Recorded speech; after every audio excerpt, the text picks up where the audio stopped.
been in between. 'Cause I talk to the wind, and my words are all carried away. 'Cause I talk to the wind. The wind is not here. The wind is not here.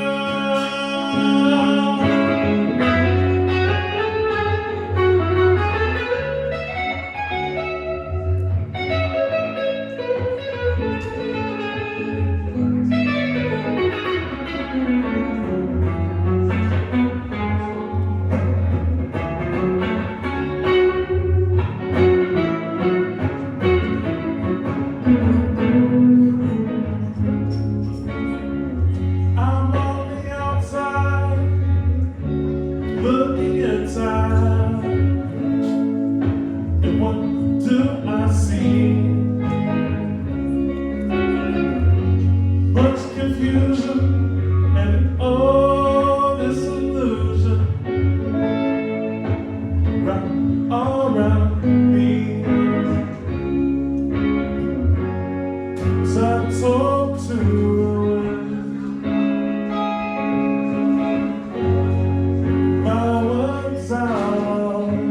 Carried away.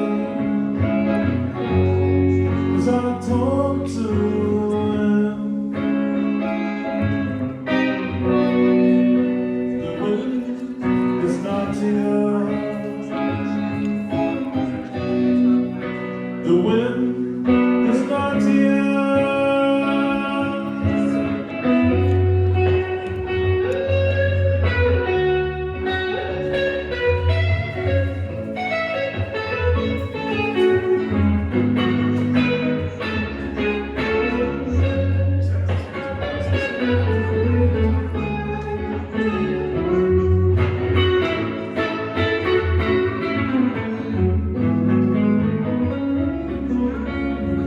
You don't possess me, you don't impress me, just upset my mind. You can't instruct me or conduct me, you just use up my time. 'Cause I talk to the wind. My words are all carried away. 'Cause I talk to the wind. The wind is not here. The wind is not here.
see, y'all gotta be careful.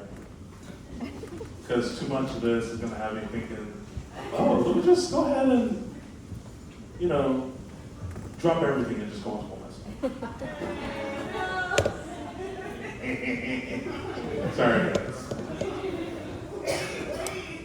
Y'all know I like playing too much to do that. That's the goal, is where I'm like, you know what? I don't even want to home for a year. I just want to be on tour or crashing at my bandmate's place. Specifically the bandmate that you heard make the most noise during that statement just now. They have a really sweet dog. His name is Brody, and Brody's the homie. All right, so this is now going to be October of 2019. I remember this was a really weird point of time because it's the longest I had gone without playing music, but on purpose. And so I was like, wrapped up. I was like, yeah, I'm gonna try these new things. I bought a whole recording setup for my home.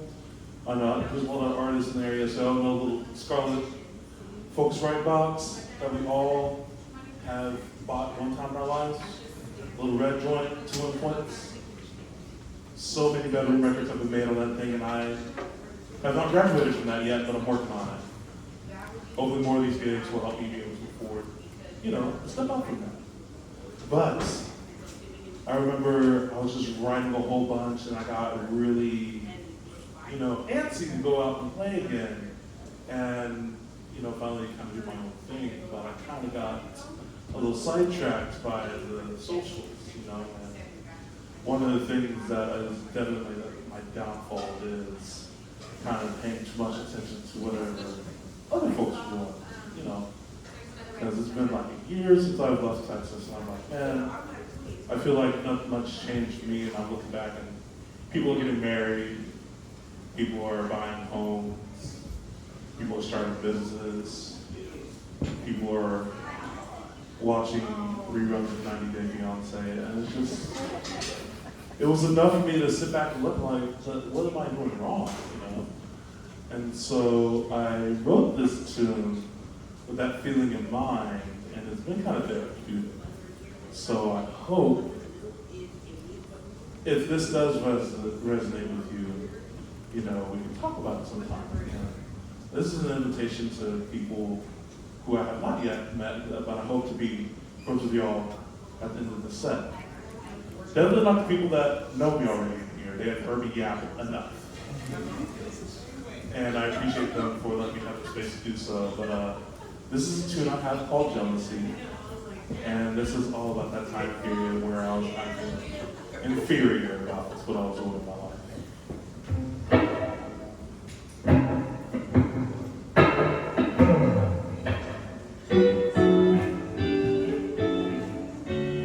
Her smile lights up the room, and every cell phone screaming.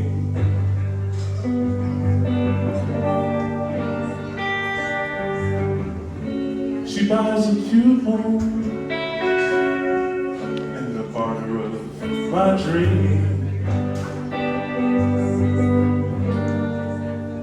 Everybody loves her, as far as I can see. Everybody loves her. Like that, oh.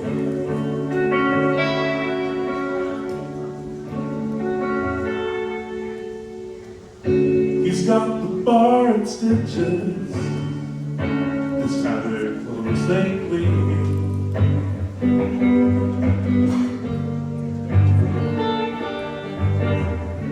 Singing songs and taking shots. His name's all over the scene. Everybody loves him, as far as I can see.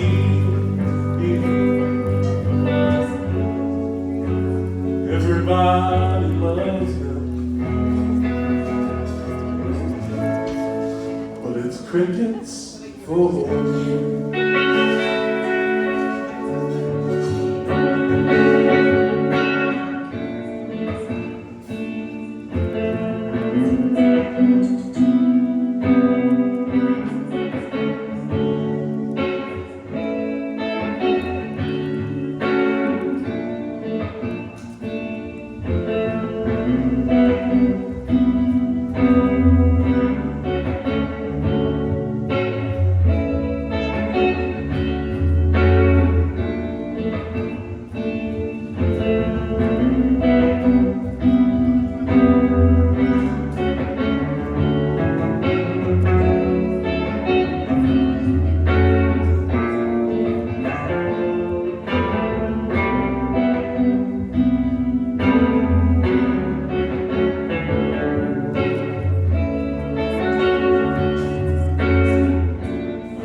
at the functions, 'cause I really get the call.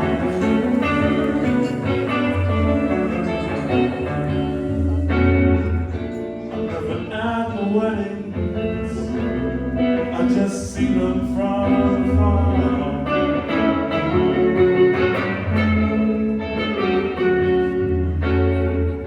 I'm never around for the good times, I just sit here in the dark.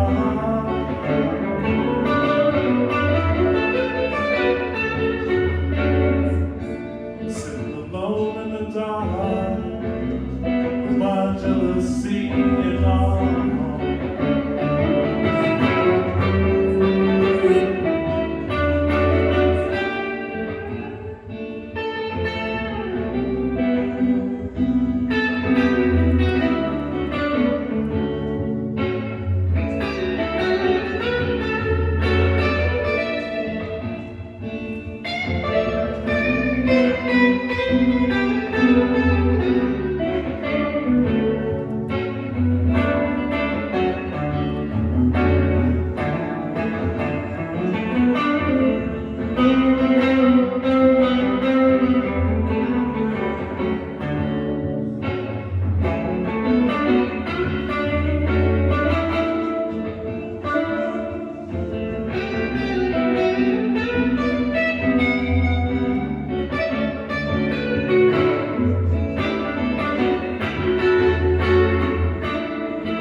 Cause everybody loves them.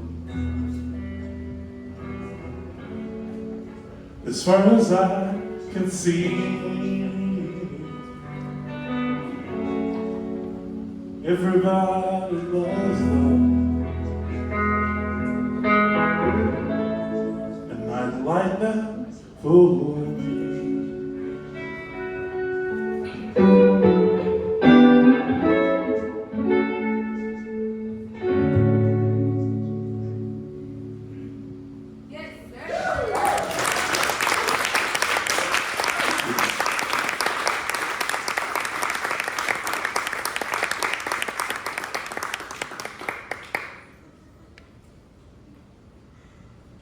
Everybody still having a good time so far? Thank you. This is usually the part of the time where I'm always kind of like scanning into the crowd, trying to see what's looking good on everybody's plates.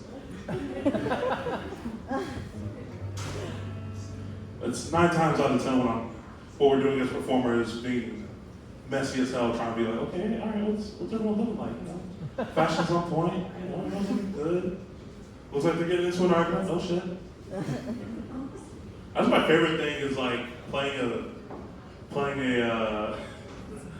a show by myself or just with the linear groups I play with, and you see like a couple beefing with one another, and like it's not funny because after around myself like that could be you if you don't chill the hell out. But it's always funny because it's a phenomenon. It's either one of two parties really rock with the music. Either one's super into it, like, yeah, let's go, and then the other one's like, whatever. And I always love being a little messy and be like, oh, I'm gonna sow the seeds of doubt. And I'm gonna be the reason why y'all have an argument tonight. Y'all gonna fight over how dope this is or how trash this is. I want to be the source of a heartbreak, but not my heart, but someone else's. Hopefully, I hope folk will cover that.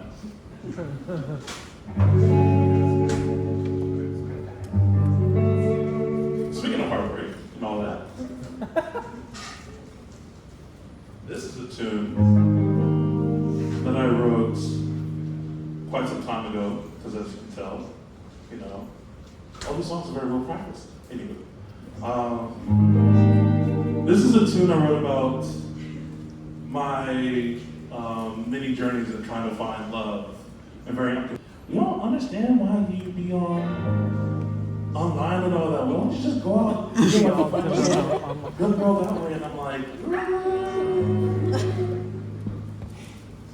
I'm not trying to get curved in real life. That shit hurts. It's one of my least favorite things to do. It's right up there with cardio.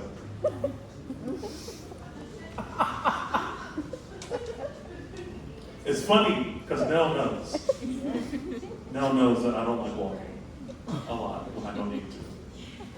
But yeah, no, I was just super nervous, and it's really hard to try and stand out in a city like Seattle when you're trying to look for love online, because I feel like every other bio is the same fucking thing.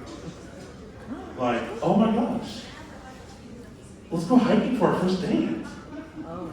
That's not the cardio thing right there. I just think going hiking for a first date is a poor idea. That's like, you know, if one of us falls off this cliff while we're trying to flirt with one another, we're gonna have to explain that to police. That's not gonna go over well. So I'm not trying to put myself in that position, especially because, you know, wipe the black and tan off. I can make that joke and not get in trouble. Anyway.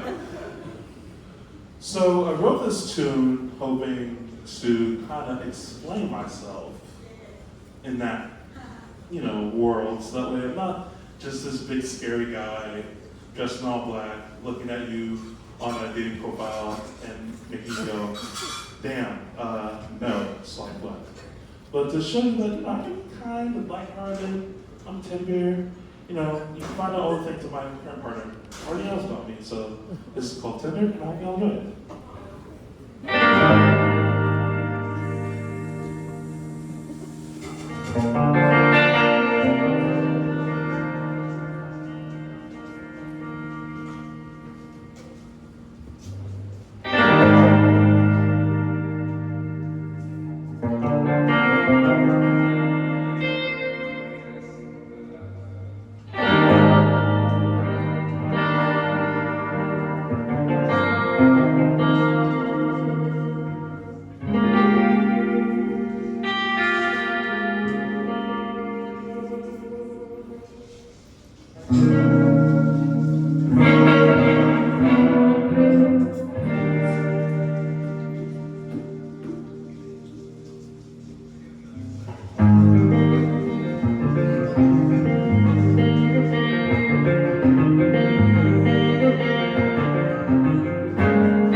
Read the lines that are in my face.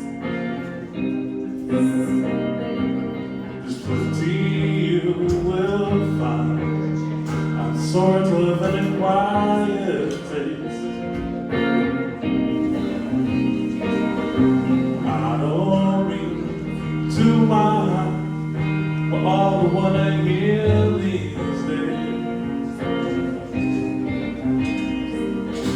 sun may set round fire, your light is on mine.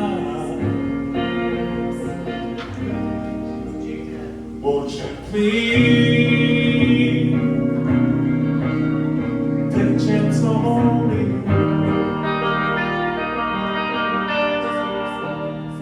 Won't you please take a chance on me?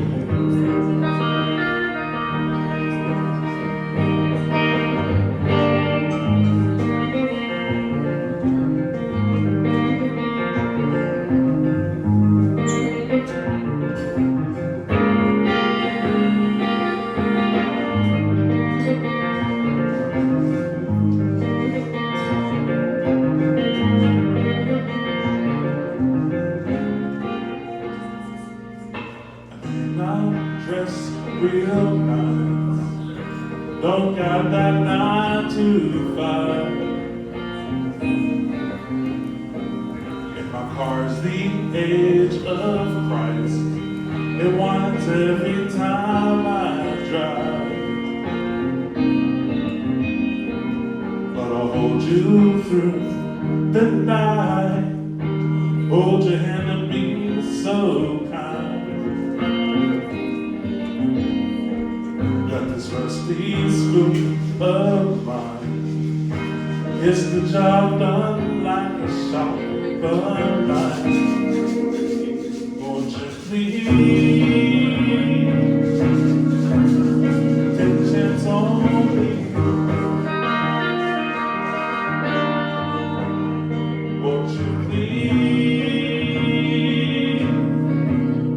take a chance on me?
chance on me. Won't you please take a chance on me?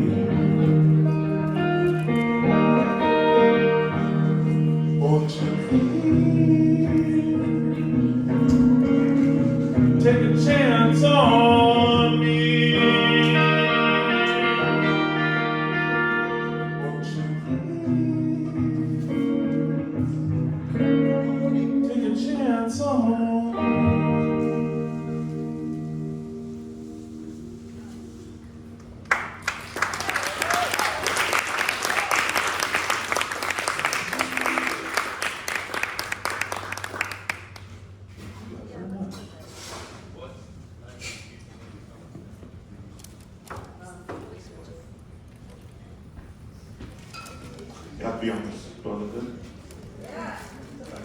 Does it sound good? That's one thing I've always been a little afraid of. Because I remember when I moved up here, I was like, oh man. Gotta look out for that Seattle freeze up there, you know? They don't like newcomers, and I'm like, oh shit, all right, that sounds good. That's good to know, but I don't know, I've been feeling more and more at home the more time I spend here, so I really do appreciate the kindness of the claps and everything and the cheering. Thank y'all so much. It really fills my heart. But I say that to say this, I need to be honest, because if this is trash, I need to know. Right? Like, I love y'all too, thank you. But like, I'm being so for real right now. If this sucks, I gotta get better, you know? I gotta up my game a little bit, you know? Put on fancier clothes or We tell you. take some, listen. Y'all have had 3 years to tell me y'all ain't said shit yet. That's why I'm always looking over my shoulder, you know? I told myself I was not gonna name drop today, but the great Mighty Hendrix once said that compliments can kind of be a distraction, and yeah, he was right.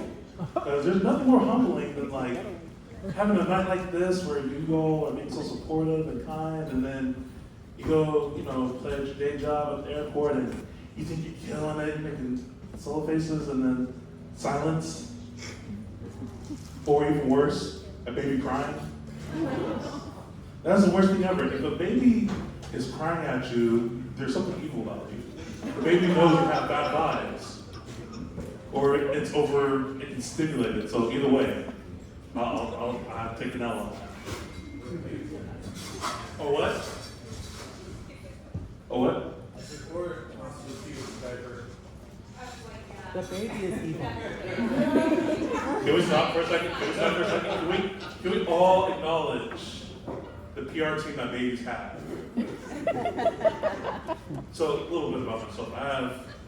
I'm the oldest of 4. I've got 3 little sisters, and I love them all to death. And recently, my mom is like, yo man, what's up? You toured the world, recorded all the music, you live in a strange new place, you're around mountains and everything. What about the grandbabies though? And I'm like, yo. The best I could do is being around when I'm 35. Let me make that guarantee. I can at least give you that. But listen, maybe a dog? I don't know. I'm working on myself. But shout out to those who are having babies. I appreciate y'all. I'm working on the child album here pretty soon. I'm gonna get that Louis money. I'm coming for it, manifesting it. It'll be great. So this tune, I unfortunately have too many people I can dedicate this next one to. And it's one of those things where it's like you want to shake someone when they're going through a hard time. It's like, yo man, you just open up, I can help. I can't know something's wrong if you don't tell me something's wrong. So I've been told that a few times, but as you all have seen and heard tonight, where are my feelings on my skin? It doesn't take much for me to, pour out, but I've met some people that just like, will hold on to shit. And I'm just like, man, I can't read you. I'm not, don't let the glasses fool you. I'm not smart. So you have to let me know when shit's fucked up. So I'm trying to help fix it. I don't make cues all that well, not better. But, this is just one of those times where you shouldn't have to beg someone that you love to open up to them and to allow you to trust them. So this is a tune about that. And I hope no one in this room ever goes through it, but let's be real. We've all gone through it, unfortunately. So this is why the song does well, unfortunately. But here's that feeling, put it into words.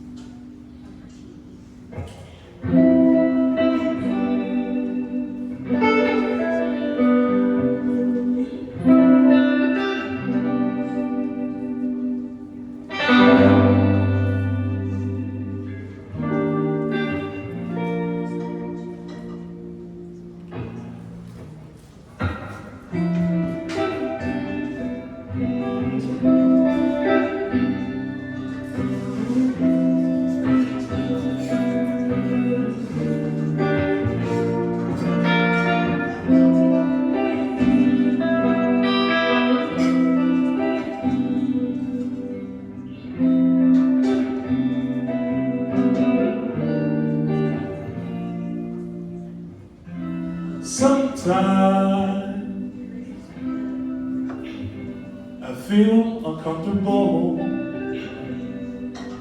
just calling your name. Feels like this love's fading away from the times we used to share.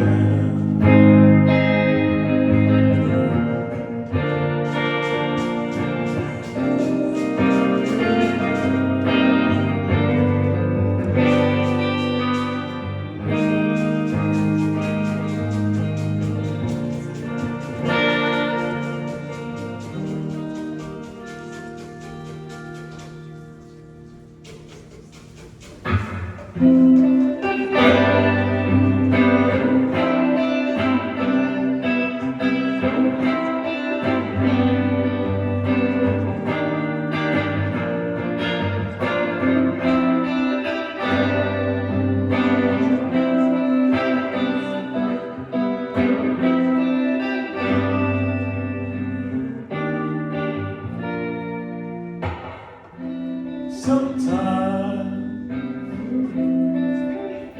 I feel far away, though we're exits apart.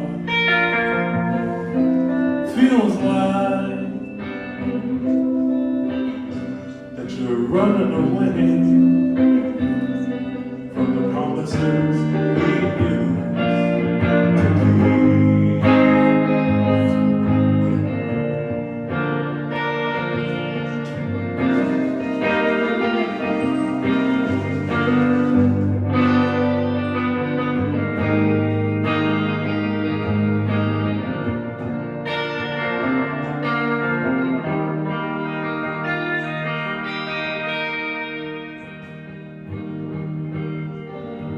Talk to me is the least that you can do.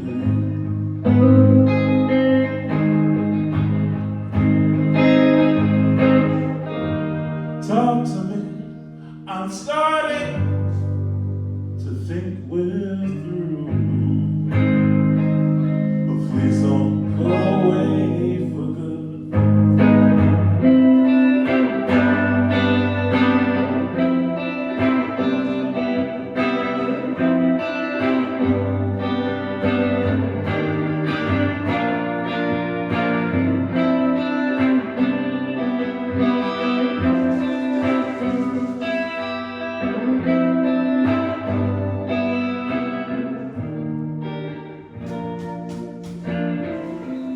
Feels like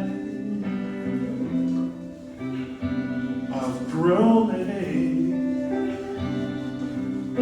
a silent room where I used to celebrate all the time I spent with you.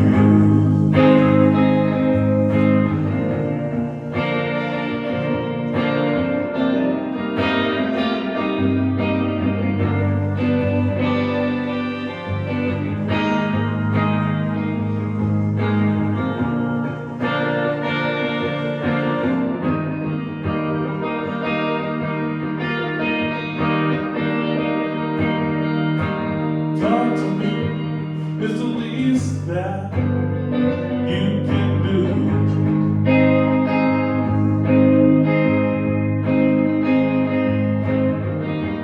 Talk to me, I'm starting to think it's true.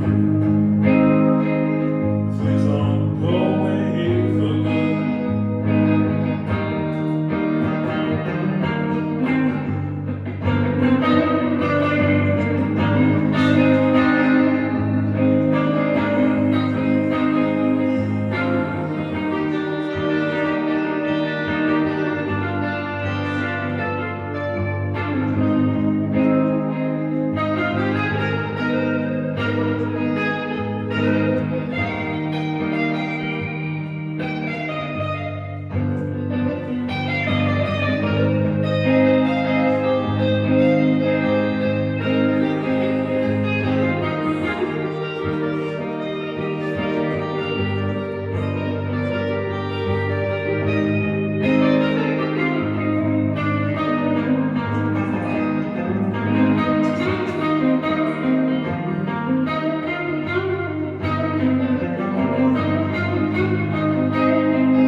grateful to have him here, and I'm going to try and trick this one into the set before homie who inspired it tries to make his way out of here. I keep packing up.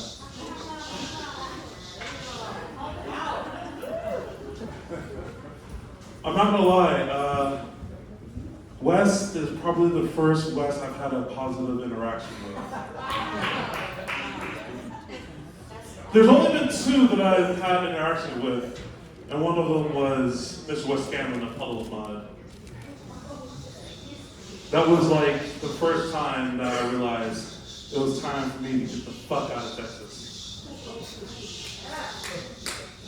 It's okay. It's partly my fault because I thought I was big shit. I was like, oh, Paula and I are playing the same show. So that definitely means we're homies. No. This was also like the era where he was wilding a little bit. So he was like very kind of standoffish. And I was like, okay, like I know you're famous and everything, but like, I need to get to the staircase right there to get on stage. You're in the way. And like, I'm not trying to take it there, but if we need to take it there, I win this fight 10 times out of 10. So, could you move? But, you know, because we're on a contract and they're giving us bag that night, I can, you know, as one of my favorite music videos says, 3,000. Don't fuck it up for everybody. So, I chilled out. That's what we do with Mr. West here.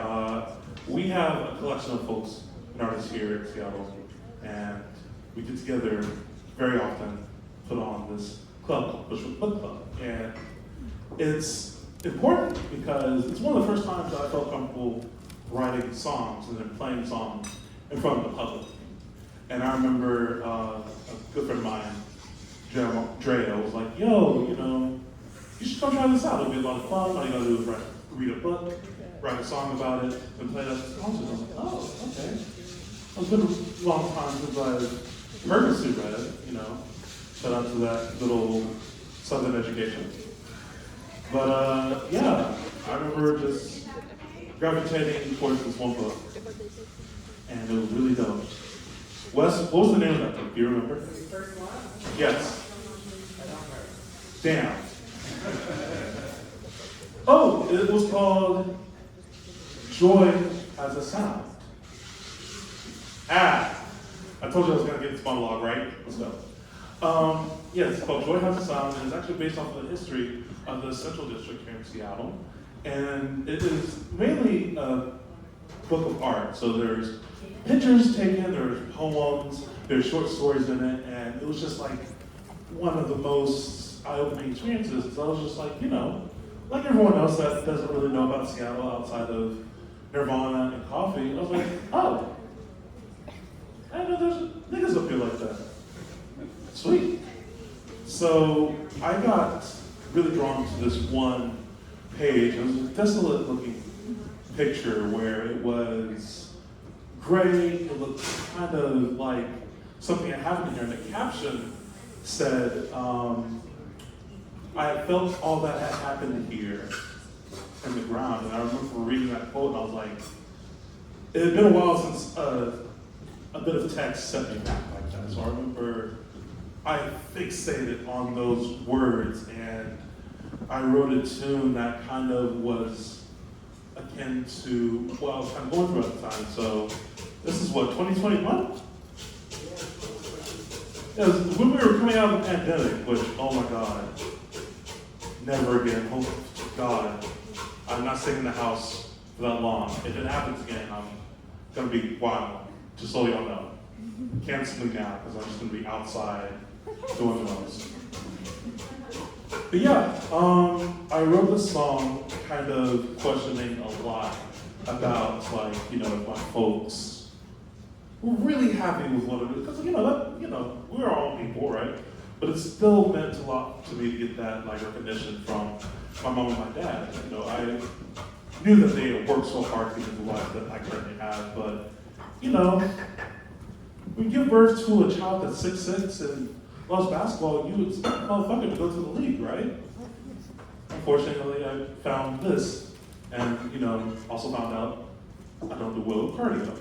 So, this song is not just a tribute to my folks, but just like my grandmother as well, who we lost in 2013, and just like kind of a question of like, am I doing things that would make y'all proud, or y'all in the heavens like shaking your heads like, yo, we did not raise you like that.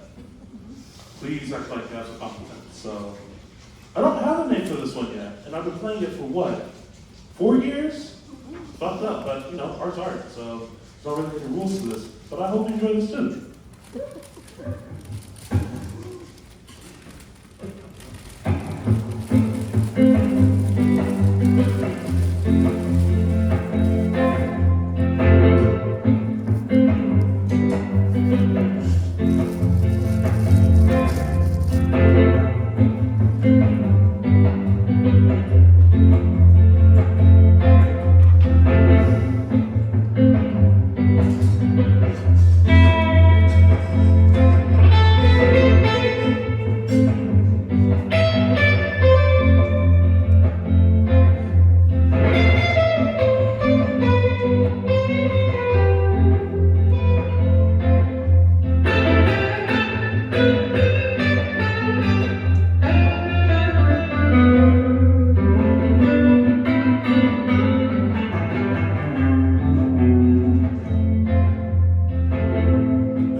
going to take a little bit of a break, but I'm not going to tell y'all what to do. Y'all are all grown, but I will say, I got some fun shit coming up. So stick around for the next part of the show, and I will see y'all in about, say, 10, 15. Okay.